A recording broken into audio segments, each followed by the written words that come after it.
Hello, my friends. Luiz Lima here in Orlando, Florida today. You are on Kardec Radio, and this is our weekly program, Spiritism, a closer look. And we do this every Wednesday at 7 p.m. Eastern Time. On this program, we are going to take a closer look at points of view. Points of view. That's a very, to say the least, interesting topic to discuss because you all have our views, our different points of view. So it might be complicated at times. Sometimes having different points of view on a certain subject or on a certain event can lead to, disagreements and fights and a lot of other things. So let's try to get from the beginning. Let's try to understand and define what point of view would be. We could do a more generic, I would say, definition of what points of view are. So I would say it's the attitude and maybe the position or an attitude from which a person observes and interprets, and why not judge reality. That's a point of view. So we look at a certain thing, we observe, we interpret, and we make a judgment on it. Our point of view for each one of us is shaped by our previous experiences, our beliefs, our belief system, for example, our values, our emotions, family, culture, education, and most of all, moral development. So all of these things, they're not all, but there are some of them, all these things that I mentioned will contribute to the way that I observe, interpret, and judge reality. So from one person to another, the opinions might change. Reality doesn't change. What changes is the way we look at it.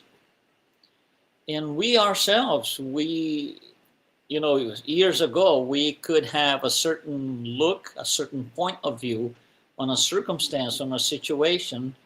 And, 10 years later, 20 years later, on the same thing, we have a different point of view. Because we now have more experiences, we might have, shifted values a little bit. We are inserted into culture, we are more educated, maybe we are more morally developed. All of these things will matter. So two people can witness the same event at the same time and interpret in completely different ways. So you can be at a certain place and you look at something happening and we have completely different views. You could be, for example, on a tennis game, and then of course the ball comes absolutely fast, when they hit the ball, and the guy you're sitting live, you're on the stadium, the person sitting next to you will say, no, the ball hit the floor, but out of the boundaries. And you can say, no, it was in. So you are side by side looking at the same thing at the same time. So we have these different views because they were shaped by some of these things that I mentioned. Now, Spirit Emmanuel once said, each creature sees life according to the window through which it observes the world. And that's exactly what it is. So, the differences of opinion exist, but they should not be seen as obstacles. They should be seen as opportunity for growth, to improve tolerance. All these things. It should be seen as something positive, that will help us along the way, not as a problem. From, most of the time, most of us will look at this as a problem. Oh, this person that I don't like, everything that I say, this person tells me, he does not agree. And so it, we're getting into this a little bit later here, but it's an opportunity for us to hear other opinions. And there's a value in that, to say the least. Oh, there is another opinion. Otherwise, we would be so close, so, inside our own castle, that we wouldn't be able to see any of that. So, Spiritism teaches us that as immortal spirits, we are in the process of evolution. Our points of view change as we evolve. So those who are, more advanced will have a different view from someone who is not so much advanced. So as we go along and we evolve, what seemed in the past to be essential, it might seem just trivial today or in the next life or so. So our point of view, actually, from the Spiritist perspective, it reflects where we are on the path to spiritual maturity. Think about this. If I am always right, no matter what, on anything and everything, that reveals by itself an immature soul. A soul that is not so much evolved. Because everything is absolutely right. I'm right on everything. You guys are wrong on everything. And we don't discuss. I don't give you space to, tell me why you think it's that way. I'm all closed up, living inside a castle. That is very typical of a soul that needs to grow. It's as far back in terms of evolution. Now, the more we progress, the wider and more compassionate our vision becomes. That's an interesting thing. So it has everything to do with evolution, with being better spirits. Now, one way to demonstrate, that is used in psychology, for example, to demonstrate these different opinions and, validate other people's opinions and so on. So we use graphical components. There is something called Gestalt picture. A Gestalt picture, and I'm sure you've seen those. I'm going to show you some here.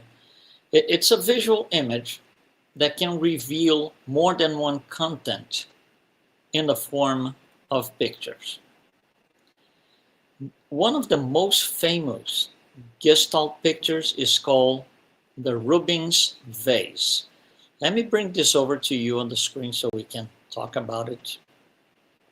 Rubens vase. If you look at the image on the left, you can actually see two different things, one at a time, of course. If you consider the color black to be your background, then obviously your foreground is the white thing. And the white thing is the image of a vase.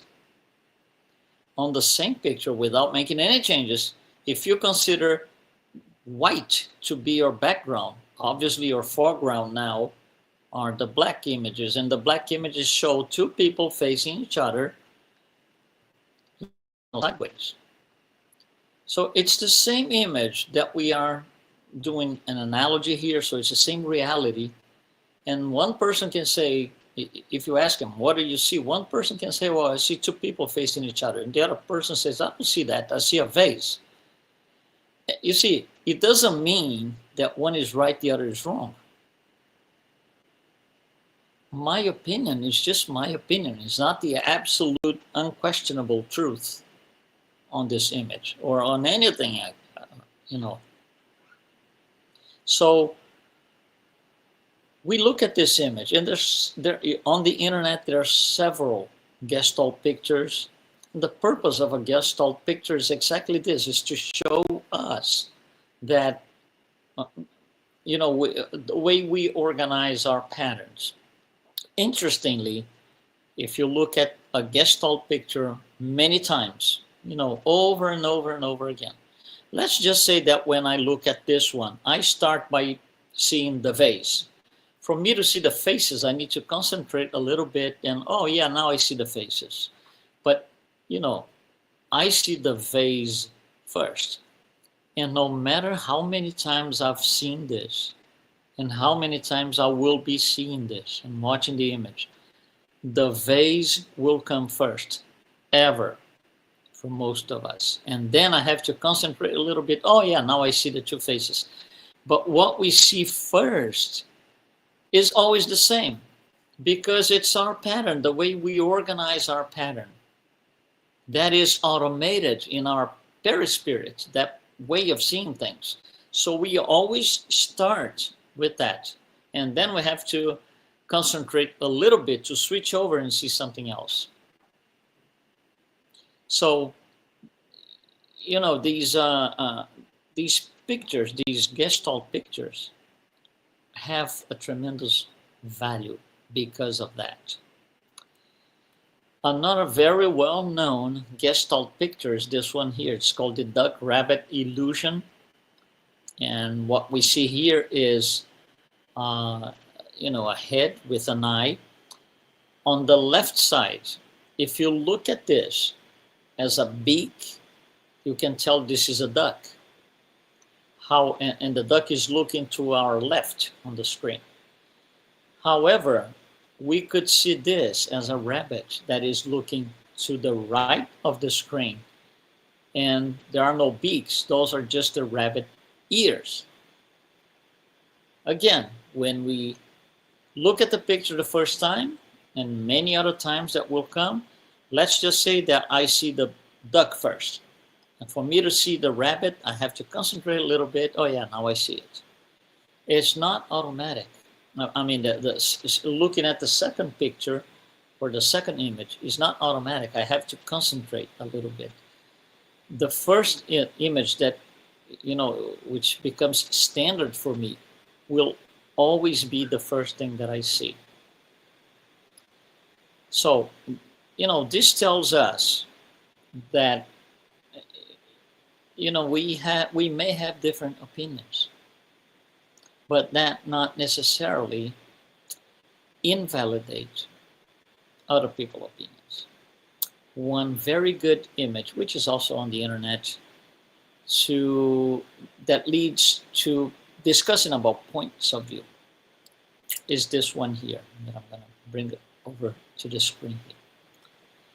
So this is a very well-known image. It's everywhere on the internet. It is used in many, many, many different types of studies and, group studies and so on. So what we have here is something, the numbers, the guy on the left looks at the image and says, this is number 6. The guy on the right says, no way, this is number 9. And they can be going on an argument for hours and hours and hours. But let's bring a few things here for our study. When the guy on the left says, this is number 6, not necessarily it makes the number 9 a lie or wrong. You see, we are at this evolutionary stage that we are here on Earth. We are very much prone to think. It's an automated process almost for all of us. If I am right, what is not what I said is wrong. Events in life are mutually exclusive. So using that pattern that most of us use, when the guy on the left says this is number 6, automatically everybody that says number 6 is wrong, so number 9 is wrong. Why? Because we are used to think that there is only one right. Not here. On this image, it's very clear that we have at least two rights.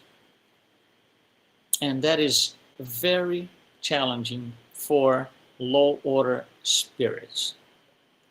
Most of us here on earth are low order spirits, imperfect spirits, and that's why we are here on this planet. The planet houses low order spirits in need for, evolution, spiritual evolution, to acquire more maturity. So you see, one right doesn't necessarily mean it's the only right. It's very clear on this image here. So we look at this and it becomes, like I said, challenging. And for people who are not really advanced, they are in the lower end of the scale of maturity, it could throw them off. So for example, people suffering from NPD, narcissistic personality disorder. If you try to tell them there are two rights, you just threw them off. They will react by engaging in some form of destruction. They will try to create hell, because that's what they do. Why? Because they're far back in evolution, in moral advancement. So the lower the spirit is on the scale, the more challenging and complicated it is for that spirit to accept that there are two rights, and not the fact that one right makes absolutely everything else absolutely wrong. No. But each one of us, we are in different stages. So those will get to a better point. They will go into their journey through, all the experiences and everything. They will get to a point where they look back and said, "Oh my God, I used to think like this. Now I think like that." We all have passed that, and we will pass a lot more. We are on a journey here on earth. So when we judge other people harshly, it's usually, it's often because we forget they're looking from another window. You see on that image, the 5 and 6, or the 6 and 9, let me bring it back here. If the guy on the left proposes to the guy on the right, says, "Come here where I am," and if the guy on the right accepts the challenge, he will go over to the other side, to the left side. And more likely, very likely, they will say, "Oh yeah, number 6 I see now." And same thing, vice versa. If the guy on the right side invites the guy on the left to come over to his side and look at the image, he's very likely going to say, "Oh yeah, number 9 I see now." You see, you have to allow yourself. It might be challenging at times, but we have to allow ourselves to understand the other position. That first of all, accept that there are other options. We do not carry the truth with us, not even close. In this case, it's very, very objective to demonstrate that. None of the two guys are wrong. However, none of them have the absolute truth. Now imagine that the guy on the left side calls the guy on the right side and says, "Come here, stay with me by my side." So now both of them will be on the left, and they will not disagree, because they're both going to say, "I see number 6, we see number 6. And same if the guy on the right side proposes to the guy on the left, "Come over to my side." And they stay side by side now. On the left, they look at the picture and they say, "Oh yeah, we see number 9 now." So that's an interesting thing. You see, if you are on opposite sides, you tend to think that one is right, the other is wrong. When they're both on the same side, they see the same thing. That in itself is a moral teaching. Be with other people. You know, use the opportunity that we are having here on earth, incarnated spirits, to be friendly with other people, to live with other people, instead of trying to go different ways all the time and everybody's wrong and I'm the only one right, and so and so and so and so. So, if we, like I said, we all have our fears, our limitations, our struggles, but that does not prevent us from understanding the other side before engaging in, harsh arguments and things that we shouldn't be saying and doing. Why not try to understand the other side? Why not listen to them? Maybe they have something to say that will be interesting, but to say the least is new learning for me. Because, I had never thought about this particular thing. This person has a different view that I have. I still believe I'm okay. I'm right. But I heard something different. Let's reflect about it. It opens the door for more knowledge, and knowledge is absolutely everything. So Spiritism invites us to see beyond the appearances. For example, a difficult relative or family member. It might just be a spirit who may have walked with us through many incarnations. And we haven't still been able to be side by side looking at the same thing. For example, a painful experience of any form. It might be a lesson, it could be a divine lesson for our improvement rather than punishment. You see, Spiritism itself invites us to go to the other side. For example, an apparent injustice. You look at something, this is unjust. It might be a momentary scene or a momentary event in a long play of reincarnation. And when we look at that as something, as a spotted view on that, we don't get the whole picture. So we have the impression this is not just. But there are other things to consider. So Spiritism invites us, it's more or less like this. We could be, Spiritism is this portal over here. On this side of the portal, we are incarnated. When we die, we discarnate, we go to the other side. What we see from here, our views, the perspective that we have from here is not the same as we would have from here. However, I cannot be here now because I'm incarnated, so I'm here until I die. Spiritism teaches us to, even being here, go over in spirit to the other side to see how things are from the other side.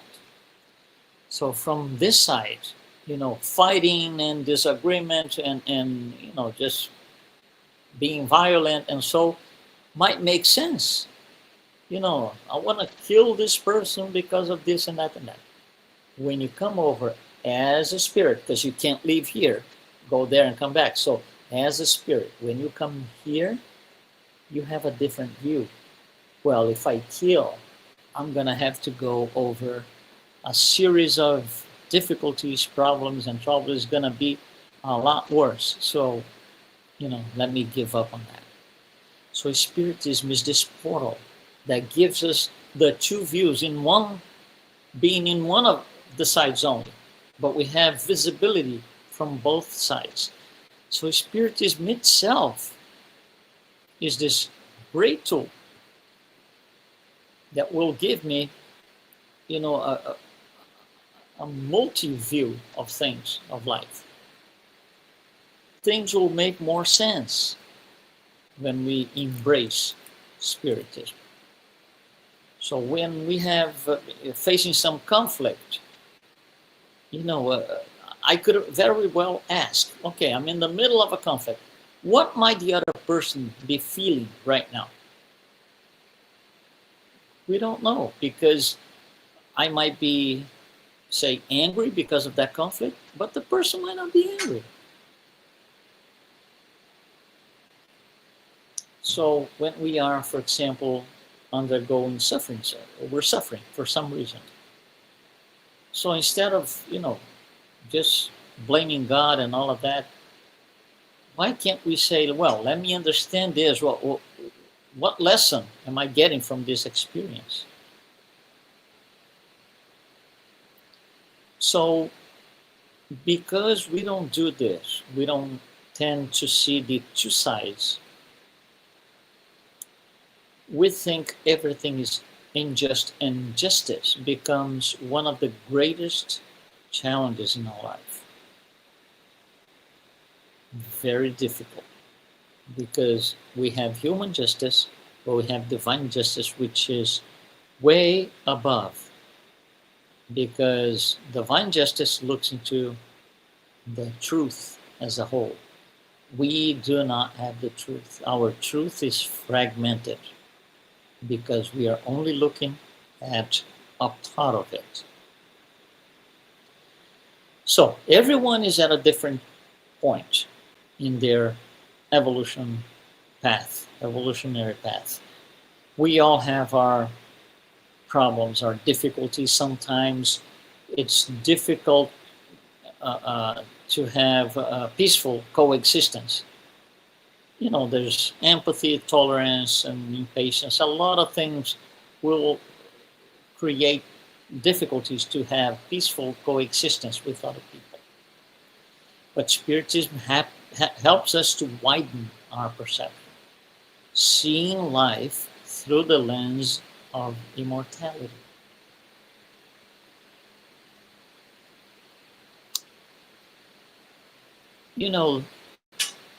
The point of view being the mental and spiritual lenses that we use to perceive life and reality, it's different for everyone. However, look at this.